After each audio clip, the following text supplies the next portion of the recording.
عشقشو بلد نمیشه، کسی که یکی رو دوست داره که باهاش طرف نمیشه. تو خراب کردی همه چیز و خودت، تویی که زدی زیر قولت، ولی من میدونی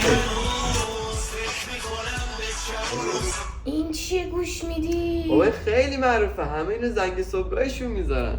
تو خراب رکورد زدم آقای گلزار، یک جمله رو نذاشتم بخونی. مگه ویسپوبیش جدید رو ندیدی؟ چی؟ ویسپوبیش. آماده باش. 3 2 1. سلام بچه ها، امروز براتون یه برنامه خیلی نه ولش کن. سلام بچه ها، اینطوری بذارین یادم رفت نرم از اول. سلام بچه ها، امروز میخوام در مورد یه چیز جذاب باهاتون حرف بزنم. نه بذارین راحت باهاتون حرف بزنم. ببینین ما تو ویسپوبیش که بخش چی به گوشیمشو خودم مینویسم کلی آهنگا و سبکای مختلف جذاب میذاریم.